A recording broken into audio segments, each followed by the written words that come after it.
don Claudio Nach. Tiene la palabra. Muchas gracias, presidente. Quiero obviamente agradecer por su intermedio a la comisión por la oportunidad de poder aportar en este debate, y también quería, y me parece justo en el actual contexto, rendirle homenaje ahí a los funcionarios del Congreso que siguen haciendo posible que esto funcione, incluso a riesgo de su salud, y me parece que como ciudadano la democracia se los agradece. Así que por su intermedio, presidente, a los dos Rodrigos y a todo el equipo del Congreso, un homenaje muy sincero de alguien que ve con preocupación lo que sucede en el país. Y en ese sentido, también lamentar que no, por otra parte, que no esté el Ejecutivo. Me parece que aquí era un diálogo importante hoy de haber tenido con las autoridades que han impulsado este proyecto y y los tienen a ustedes en este contexto de crisis de salud y crisis de derechos humanos que vive Chile. Los tiene discutiendo un proyecto que básicamente está pensado para generar situaciones de impunidad, y en ese sentido me parece que habría sido interesante poder conversar con ellos para saber por qué esta urgencia por imponer de alguna forma impunidad de facto hoy día en Chile.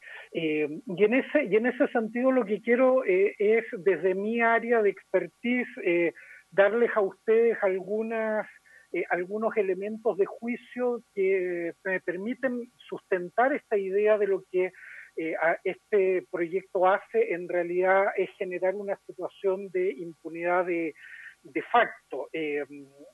Hay cuestiones que tenemos muy claras y que me parece que no es necesario ahondar en ellas, que tiene que ver con la obligación que tiene el Estado de garantizar los derechos humanos, que esa obligación de garantía pasa necesariamente por investigar y sancionar las violaciones de derechos humanos, pero, y aquí empieza lo interesante, esta sanción tiene que cumplir con ciertos requisitos mínimos. Uno de ellos es que la sanción debe ser proporcionales, pero además estas deben ser efectivamente cumplidas, y tal como lo ha señalado la Corte Interamericana de Derechos Humanos, el Estado debe abstenerse de adoptar medidas en el ámbito interno tales como prescripción, eximentes de responsabilidad, amnistía, indulto, y aquí cito a la Corte textual, así como medidas que pretendan impedir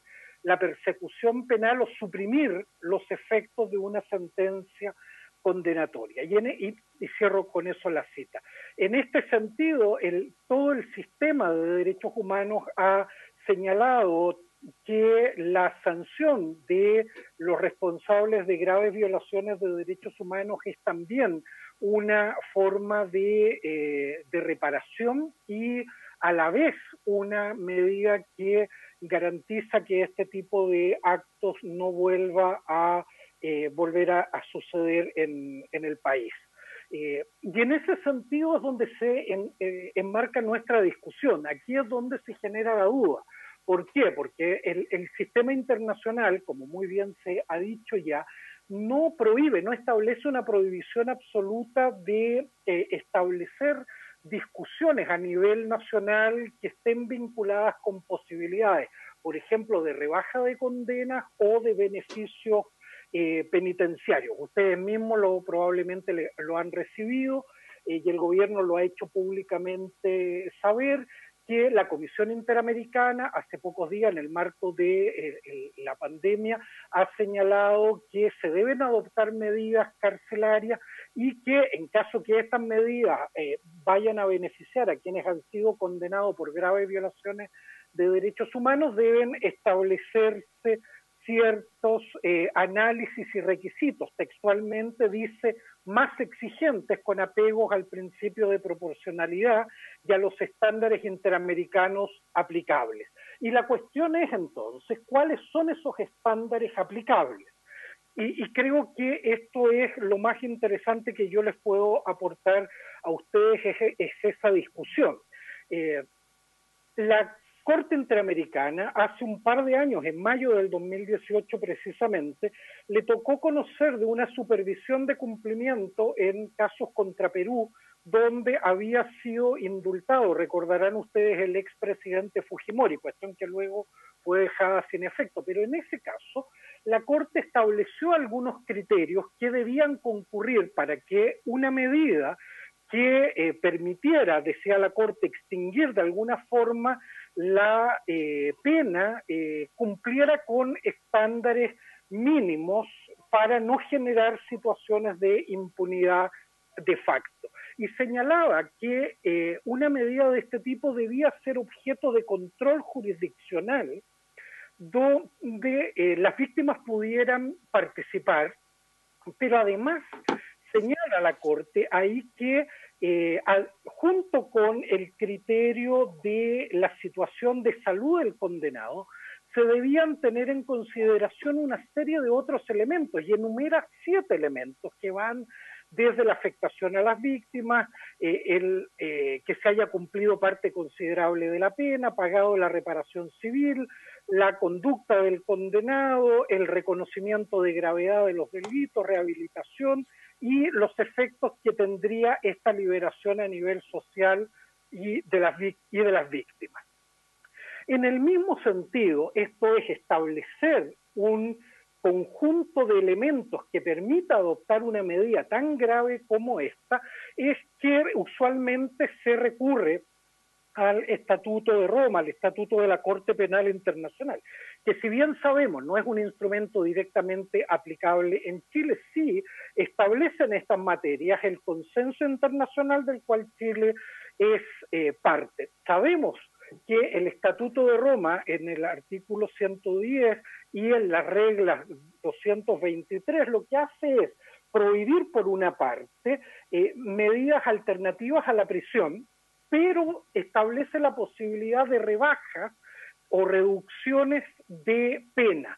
Pero nuevamente lo que hace ahí el estatuto es establecer requisitos que deben concurrir para que dicha rebaja de pena sea legítima, y algunos están en el mismo sentido de los de la Corte: cooperación con la Corte, contribución a la ejecución de la pena, conducta del condenado, posibilidades de reinserción, efectos de estabilidad social y en las víctimas, medidas tomadas en beneficio de las víctimas, las circunstancias individuales del condenado. Si uno toma, por lo tanto, estos estándares internacionales de mayor exigencia, como dice la Comisión en su resolución sobre la pandemia, nosotros podemos mirar en conjunto lo que ha dicho la Corte y lo que establece el Estatuto. ¿Y con qué se encuentra uno? Se encuentra con que deben satisfacer una medida de este tipo al menos 5 criterios. Uno, los criterios relativos a la situación objetiva del condenado: edad, condiciones de salud, cumplimiento de pago de indemnizaciones. Segundo, la situación subjetiva del condenado: su conducta, reconocimiento de gravedad de los delitos y del daño causado, colaboración con la justicia, contribución a la ejecución de la pena, posibilidades de reinserción. Tercero, la situación de las víctimas respecto de esa medida, lo que ustedes han escuchado ahora en esta sesión. Cuarto, la situación de la sociedad en su conjunto, cómo impacta el mensaje de impunidad que pueda generar una medida para garantizar la no repetición de estos hechos a futuro. Y por último, quinto, el procedimiento de adopción de la medida, es decir, la actuación ante un tribunal, quien deberá tomar una resolución fundada considerando todos estos elementos. Si nosotros tomamos, señor presidente, esos 5 criterios y los contrastamos con la ley que ha propuesto el Ejecutivo al conocimiento del Parlamento, nos damos cuenta que solo cumple parcialmente 2. ¿Cuáles son esos? El primero, la situación objetiva del condenado, parcialmente porque solo considera salud y edad, y otro también parcial, que es que hay un procedimiento judicial, pero un procedimiento judicial que si uno mira el proyecto se encuentra con que lo que debe hacer el Poder Judicial es otorgar el beneficio cuando se cumplen con estos criterios objetivos. Por lo tanto, no hay un efectivo control de carácter jurisdiccional donde se puedan evaluar el conjunto de antecedentes.